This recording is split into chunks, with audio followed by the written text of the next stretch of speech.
Welcome to the Alain Elkann interviews, an unprecedented window into the minds of some of the most well-known and respected figures of the last 25 years. We are with Vera Michalski, who is the president, the chairman of the foundation Jan Michalski, and she's also the president of several publishing houses in Switzerland, France, Poland, that are grouped in a holding company in Lausanne called Libella SA, founded by Jan Michalski. And the companies that are part of the group are Bûcher Chastel, Les Cahiers Dessinés, les Éditions Noir sur Blanc, Phébus, Libretto, Delpire & Co. Photosynthesis, Éditions Favre, Le Diable Vauvert et la librairie polonaise in Paris. So the Polish bookstore in the Boulevard Saint-Germain in Paris. Now, the Foundation Jan Michalski is in a village near the Jura Mountains overlooking the city of Lausanne, and the village is called Montrichet. And here Vera and her husband Ian lived since the beginning of their marital life, and they created first some publishing houses and then this foundation. Now, what is interesting about this foundation, and Vera is going to tell us about it, the first publishing house was in 1986, Éditions Noir sur Blanc, that was specialized in Slavic origin writers. And in 91, they bought the Polish bookshop in Paris. Now, can you describe why you decided to dedicate most of your life to books and writing and creating publishing houses, and at the end of the day, this beautiful foundation built by the architect Vincent Mangeard, the Swiss architect? Well, that's a challenging question. We decided to start the publishing house together, my husband and I, in 86, the first books published in 87, because we saw there was a need for mutual understanding between East and West. That was the first idea. And then at the time, 86, 87 was before the fall of the Iron Curtain. So there was lots of stereotypes about Eastern Europe. Except from the classical writers, like all the big names of the novelists of the beginning of the 20th century, the 19th, 18th, they were not publishing any younger authors. And we thought it was important, to overcome political differences to publish these books. And we thought, because at the time that was a common impression, that using books as the tools for this communication were the best possible things to do. So we started publishing mostly Polish and Russian writers. And then we extended the profile to publish people from all over Eastern Europe, not only Slavic, like Hungarian, Romanian language as well. And then extended the program even more when we bought Bûcher Chastel in the year 2000, where we then started publishing, general fiction and non-fiction, French literature and travel writing and many other things. You met your husband in school, right? You were at the Geneva University, yeah. You decided to move to this village here. Well, it's just an opportunity because this house came up. And, when you have young children, you're looking for the quiet countryside. And we used to go to Paris already a lot, but we are only 3 hours by train from Paris. So it's not, it looks like the end of the world, but it's not the end of the world. It's a beautiful end of the world. But when did you decide to create this foundation? That so now the foundation, has the name, began as La Maison de l'Écriture. No, it's not La Maison de l'Écriture. It started like this, Yeah. No? So and now it's called the Ian... now it's called Fondation Jan Michalski. So in fact, we had spotted with my husband this piece of land close to where we're living. The idea was to establish a sort of center of dialogue. The idea was to organize, talks and seminars between different people, always East and West and things.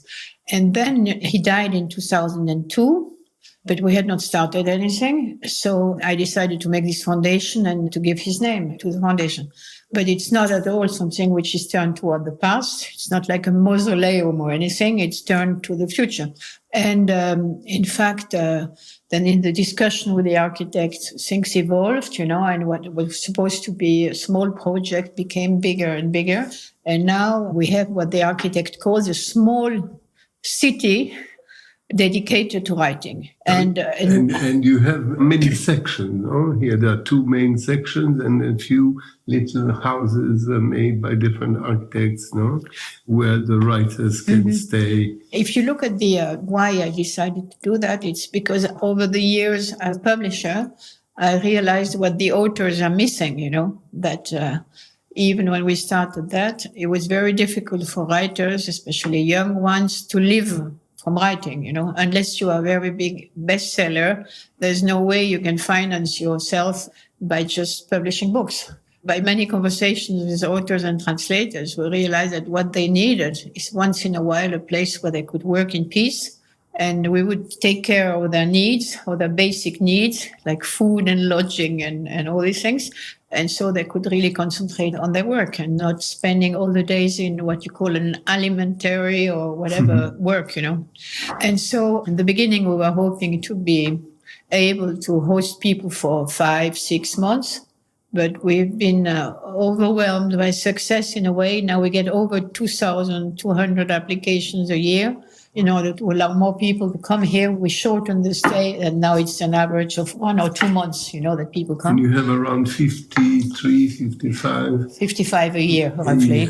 Yeah. Right. Writers and translators.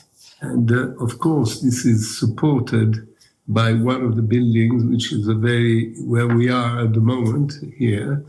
You will tell me in a moment what is this room where we are, but there is a very important library of French and international books and spaces where you can work and read, and around 40,000 books here, right? More than I think in the end the idea is to have 80,000 books. Some of them are still underway of being catalogued and things registered. But I think we have now 70,000 or 65,000, something like that. And the concept of the library has evolved. It's a library where people can get the books, read the books, and take them home. And in the sense in their rooms or outside? Outside. It's open to the general public, not only to the residents. And in fact, the main focus is literature in the major languages of the world of the 20th and 21st century. And of course, if you have the odd writer who wrote a very important non-fiction book, it will be there as well. And then on the last floor, we have what we call Varia, where we have photo and literature, where we have calligraphy, where we have, experimental literature and things which are a bit different. And in this room where we are now, which is called La Salle du Jury, where we have the meetings for the Jan Michalski Award. So what is the Michalski Award? It's an international literary prize that the jury is only writers, and one of the writers having a special interest for art. We try to change them. So we've had photographers, we've had video artists, we've had sculptures, and they stay a maximum of 3 years, which is very different from the usual French jury where people die in their seats, So you change every 3 years. We try to change. And you are the president of the jury. And so each of the jury members can present 2 books, and they can be from any literary genre, being fiction, non-fiction, even we've had a book by Chris Ware, the famous graphic artist from Canada. We've had, poetry, theater, whatever. And they can be written in any language, but then we have to, of course, to translate some of the books so that all the jury members can read them. And in the end, we've always come up with some original work that sometimes have been overlooked by major juries. Sometimes we follow the line. And we are very proud to say that we have already given our prize before they had the Nobel Prize to one writer. Olga, for instance. Olga Tokarczuk. And then the year after, we gave it to a non-fiction book written by the people who then got the Nobel Prize for Peace, namely the Russian NGO Memorial, which has since been dissolved by the Russian regime.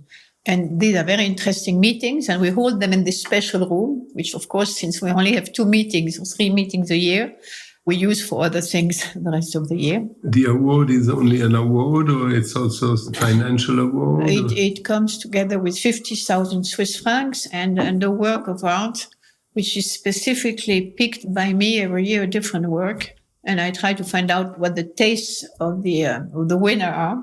So we usually decide who the winner is in September, as early as possible. So and when do you give the award? End of November, so that we have time to commission the work if we need it, or for me to find it, This is one building, right? This is the library and this room. Then you have another building next to it where there are several things.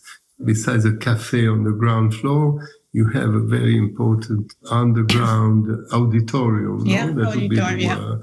And what do you do in the auditorium? So the aim of the foundation, general aim, is, as you say, in some of these pompous mission statements, you would say it's to halt, forgive my German pronunciation, halt and reverse the eroding of reading practice. So that we try to host as many possible events that will bring people back to the book, to the written word. So it can be some performances, can be some little concerts. The stage is not big. Readings, of course. We organize a literary festival once a year called Bibliotopia, where we invite about 15 international authors to come and discuss specific topics that we pick in advance. We do talks in relationship with the exhibition space that we have on the first floor, where we always try to have a cycle of talks in relationship with the topic. Like nowadays, you have a very interesting show on the top floor of Georges Simenon, which is interesting not only for special photographs and documents, manuscripts also, but also because there are many taped interviews with him, right? Where he talks about many things, the work of a writer, why he's a writer, what should a writer be, how does he make a living, and so on and so forth. And over the years, because there is a young Simenon, an old Simenon, and then you have another space where you show the films. Yeah, and there is a whole movie program because Simenon was a very prolific writer, and of course the whole Maigret series, but he had as well another part of his work called Les Romans Durs. I don't know how you call it in English. Certainly not hard novels. I don't think it's. They are more classical. They are considered as more serious. Not only a writer of detective novels, but he's considered very important writer. Very atmospheric in the way he describes places and people, and very. I think he passed the exam. No? He says in one of the interviews that you need 20 years after the authors die to know if he did something of any importance, right? And it looks like he is one of them. Indeed, he did. And so to go together with this exhibition, we will have a series of talks and conferences which we are holding in the auditorium. There is one on how to adapt his work to the movies. So we will have actors and movie directors and specialists of his work conversing. And this is going to be very, very interesting. So the concept of the foundation, from the architectural point of view, was to go back to a little boy's dreams of tree houses, So my first idea was to build it in the forest. But then, of course, we could not, because we could not buy the forest since it's public land, So that we reproduce the trees, but we did them in concrete. And you have all these pillars all around the place. We built a concrete canopy, to as well symbolize the forest, maybe more the tropical forest than this forest here. So all the writers' residences are hung from these pillars. So they have no foundations. They're really hanging on these cables. So this applies to all the houses, the authors' residences, the office of the foundation, and a conference hall we have, but then the library and the auditorium and exhibition space, they have foundations and they are related underground by the foyer. So these are the two categories in terms of building. So Vincent Manja, since you mentioned his name, did general conception, of course, with some of my input. And then all the other cabins for the writers are built by different architects from all over the world. We have some Brazilian, some Chilean, some Scandinavian. Each house is a different architect. It's a different architect. Bands, no? So it looks a little bit like a campus, in a way. And that's what you want to be. That's what I wanted. I didn't want one single man to take over the power over the foundation. How many do you have links with other libraries or institutions? We do, of course. And the idea, of course, the ideal scenario is that once we work a lot on the exhibitions, we would like them to travel, and to go to other places. And until now, it's only happened twice in different scales. We had a very big Colette exhibition, and then they invited us to show it for only 3 days in Paris au Salon du Livre Rare, I believe. Only 3 days? Yeah, because, the festival, the Salon du Livre Rare, it was only on 3 days. And they rented what is called Le Grand Palais Éphémère. So they invited us for 3 days, which was lots of work and lots of input. But many people saw it because there was no major Colette exhibition in Paris in spite of the anniversary of... It's interesting. It came from Switzerland. Yeah. And the second time, one of our exhibitions traveled. We were invited to a festival in Gif-sur-Yvette about translation. And there, another of our exhibitions traveled. Didn't you have a Nabokov exhibition too? Yeah, but this one didn't travel.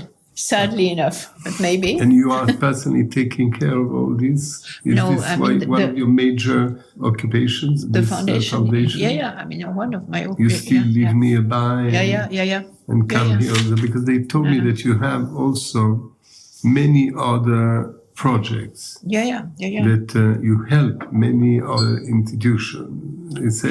That's part of the... From 350 to 400 projects. What kind of projects? So the one other aspect of the foundation's activity is, giving grants to literary projects all over the world that all work in the same direction to reverse the eroding of reading practice. So you would be amazed to find out how many people, like small private initiatives, some bigger festivals, rely on private help because everywhere, I think it's a general trend in the world, the state institutions or public money in general is getting scarcer and scarcer for these things. So some of the things would actually never happen if we wouldn't step in. So it can go from a small festival in the middle of nowhere about obscure poetry to a big literary festival, which is helped by many public subsidies, but still they lack the extra to be able to invite foreign writers. So, for example, Nancy, Livre sur la place in Nancy, or Étonnant Voyageur in Saint-Malo, or many other places. Then you have people who just have small residencies programs. You have itinerant, how do you call them?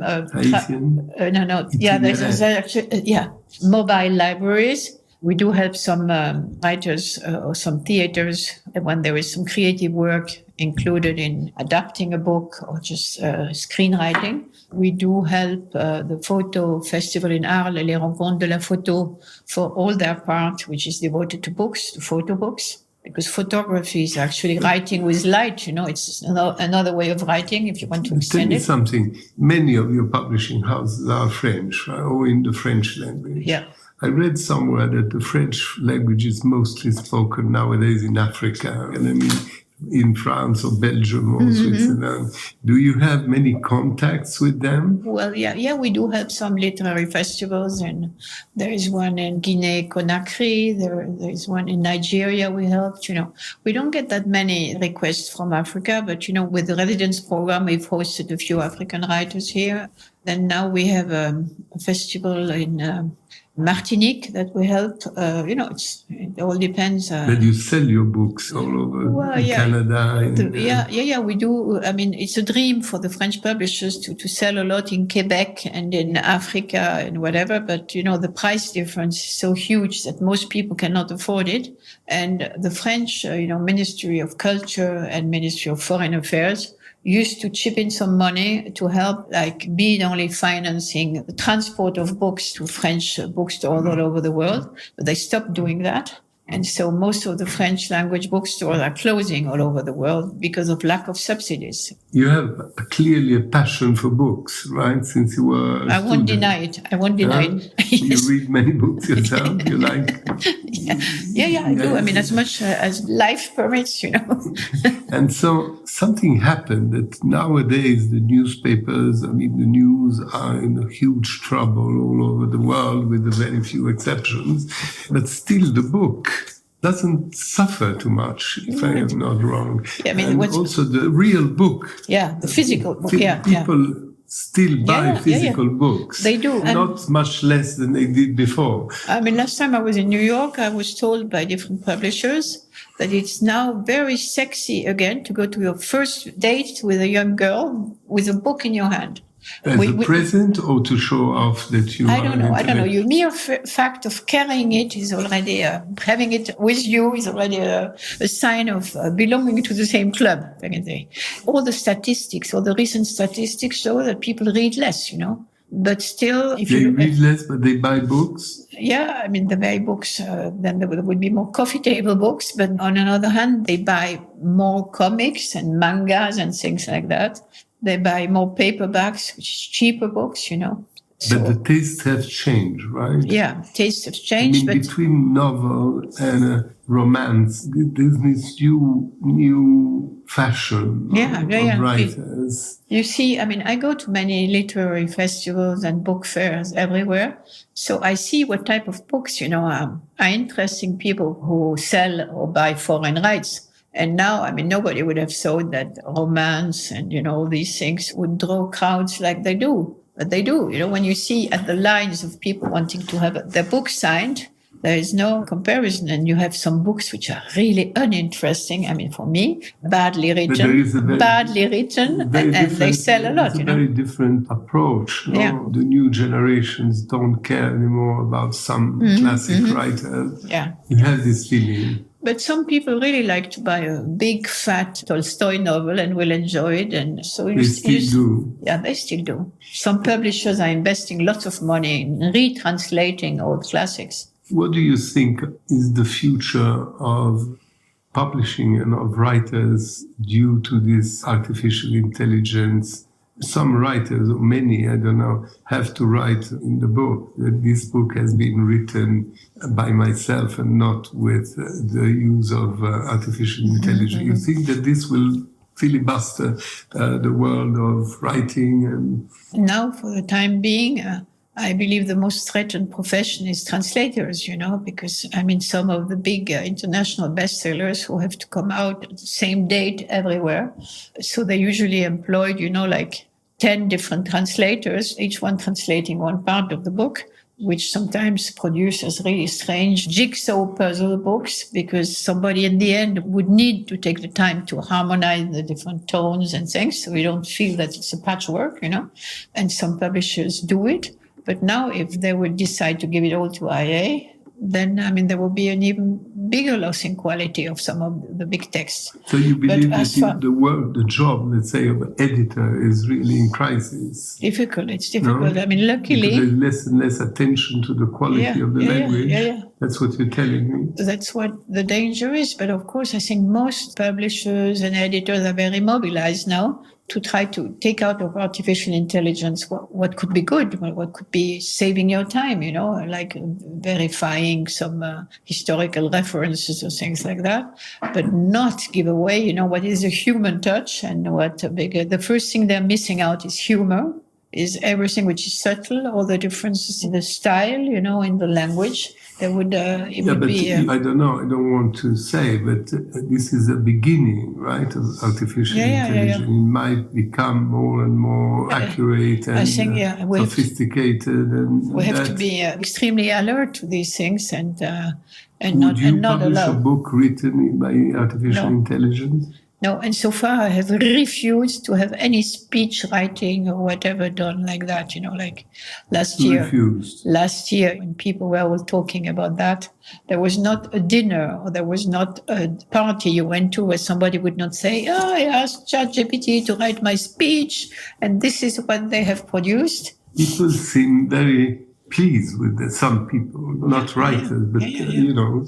Well, you know, they say if you cannot do it, why don't you do it with the... Well, I would consider it personally a great impoverishment of the world, you know. What do you think about writing, about the fact that nowadays 99% of the writers write with a computer, and therefore there are no more manuscripts or booklets or notes and things like this? What is your opinion about that? I do believe in handwriting, but I realize myself that the only time I write a handwritten letter now is the eventual Christmas wishes, or when you write a lettre de château, as you say, you know, thanking somebody who invited you, or if somebody dies, you know. And that doesn't make much handwriting. So there is no more correspondence with envelopes and stamps.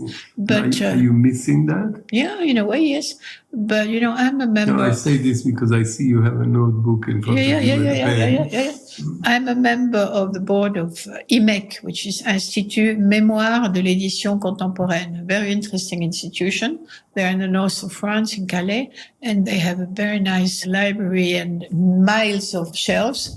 And most of the publishers give their archives, you know, and when you see all the different corrections on the text, and some of the translations as well. So now most of this is digital archives, you know, less and less paper. So it doesn't have any value. It does in a way if people do the work seriously, like leaving traces of the different stages in the work. Yes, it can.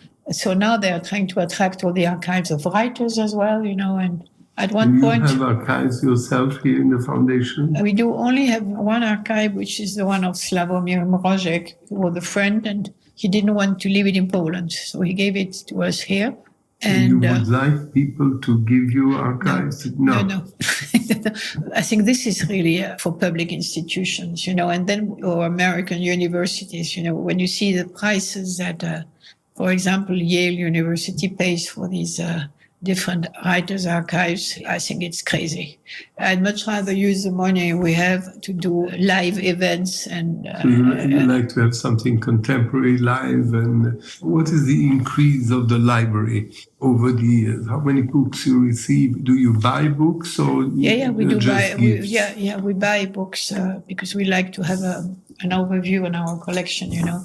We buy books, and sometimes, you know, people want to give us, and then we have to do something very unpleasant for the people who give us. Then we have to pick what will suit our collection, and the rest we will not take, you know. And you are in Switzerland, right, in the Canton de Vaud, nearby Lausanne. You have links with the local authorities or institution? I mean, are you considered part of the community? Of course, we do with the Lausanne University, with the different libraries, and, you know, we get many students that come here and study before their exams, and, you know, it's... And they come mostly from which countries?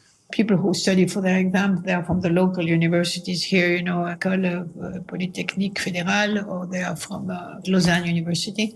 They think that it's much quieter to work here, to come here on a Sunday, than to be disturbed in a bigger university library. And what is your desire? What do you hope to do with the foundation and so on? Yeah, I mean, the idea... Are your children interested in this? Yeah, of course. Yeah, they're on the board. They're on the board. But, you know, the idea is, of course, we are not here dealing with strictly, you know, economical parameters. So it's very difficult, you know, you get all these requests. Can you measure the impact of your action, you know, like this?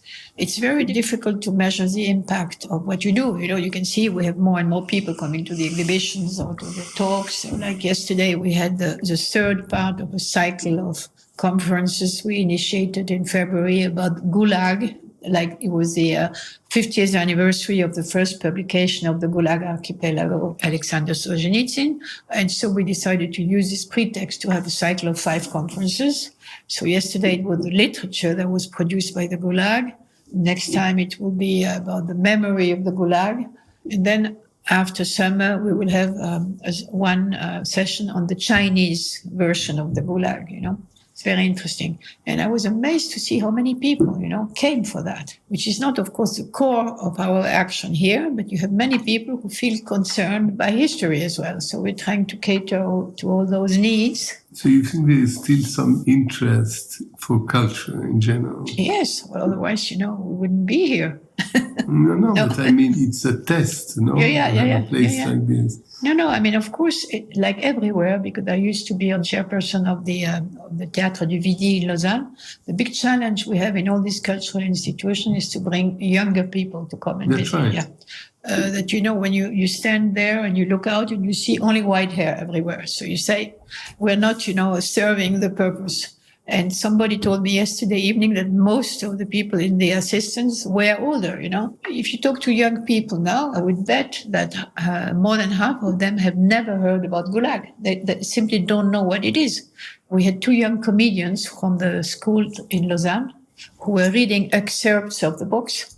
And they were, say, 22, maybe 23, I don't know. And you could see that they had never heard about the word Gulag, and they were moved by what they were reading, And so thanks to us, at least these 2 comedians will have found out that things like that happened, in the world. I was teaching in Oxford about Holocaust literature. In that particular day, it was Primo Levi, and there were many Russian students who wanted to compare it to the Gulag. They asked questions on the Gulag. So there certainly is a curiosity. Depending on your family education and, Maybe it's not finished also, the Gulag. No, it's not. It's certainly not. No, I don't know. This is a non-political thing. Of course, right? Non-confessional, non-political. That's the idea. In a neutral country. But then, of course, the Mont Blanc. Yeah, not today. But your passion brings you all over the world, right?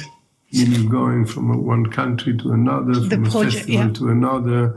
Is this still a very small world? In French, you would call it the microcosm, of people involved in literature. It's not that big. I was saying before, you go to many festivals all over the world. It's always the same core group of people you will meet, the big international writers. Isn't it the same for art? Isn't it the same for music? People go to Salzburg, they go to Bayreuth. They're always the same people. They're always the same people. But you're also interested in music, if I'm not wrong. Music and art. Music. In your Overland. It's a small classical festival, chamber music, called Les Sommets Musicaux de Gstad, which is end of January, beginning of February. So we invite different orchestra or players to come. We have a different musical instrument every year, and a mentor and younger musicians. And, it's a very interesting festival. Very good. We talked about the French language, the publishing and all that, and at the end of this conversation, we also say that you had a French education, right, as a child. You had a father, I think, who was very interested in ecology and all that. And he was an ornithologist. Ornithologist, yes. And so you spent your youth and your childhood, a long part of your young age in the south of France, in Camargue. Exactly. You followed your father's steps? I mean, you're interested in that? Yeah, we do have a family foundation which runs a research station, which became a center of expertise about wetlands in the whole world, but mostly in the Mediterranean area and Western Africa, but it covers by its expertise the whole world now. This is in Arles? Yeah, close to Arles, With this place, the other place where you're very rooted, let's say, or attached. But, I'm very attached to Paris as well, where we have most of the publishing activity. You like to be in Paris. And to Warsaw and Krakow as well, because we publish about 200 books a year in Polish. It's another part of the publishing group. And if I read well, you also have a splendid hotel in Warsaw, right? Called the Europejski or something? Europejski, which is a hotel that was built in 1857, and has followed by the series of destructions, the whole troubled history of Warsaw, But you told me something very impressive at the beginning of our meeting, right? That many people coming out of Ukraine stopped in your hotel, right? Some of the richer homeless people at the time of the invasion, yes. And how is the life in Warsaw today? Warsaw is a big... You talked a lot about Paris and other places, but how is the... Warsaw became a very Western and vibrant city, lots of culture going on, and very, very interesting place. I wish I could spend more time there. And they publish many Western books? Yeah, absolutely. As an example, we are the Polish publishers of Umberto Eco. And there's lots of interest in his work, and now there's a new graphic novel based on Le Nom de la Rose with Manara, the famous drawer. And you're publishing that? Yeah. It's not out in Polish yet. Do they have the tastes of the Polish people on reading, on writers, are very different from the ones in Paris? Or they love everything which comes from America. Still no. But we're trying to... So you publish many American books? We do, with lots of European writers as well. And, it's... and lots of Polish writers, of course. In this particular moment, are they very worried about what's going on next to them? Because do they sincerely fear an invasion or something like that? Some people do, because it's right at their doorsteps, of course. But then, in spite of the government being not very democratic and things, they have managed to welcome a huge number of Ukrainian refugees, to the extent that now, at one time in Britain, most of the people painting the walls were Polish, and many of them, I think, went back because of Brexit. Now, if you take a taxi in Warsaw or you go for coffee in Krakow, you would recognize a tone in the wording and in the accent, and most of them are from the Ukraine, They settled down. They speak Polish with the Ukrainian accent? Yeah. And you have a lot of them. It's rather harmonious, like this cohabitation. And do you think that in the Western world we don't know enough about these countries?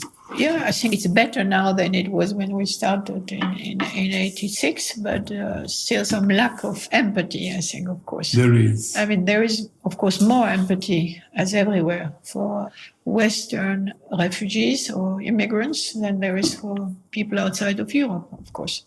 But they look at America first. That's still very much the situation, But that's a bit everywhere in Europe, right? Yeah.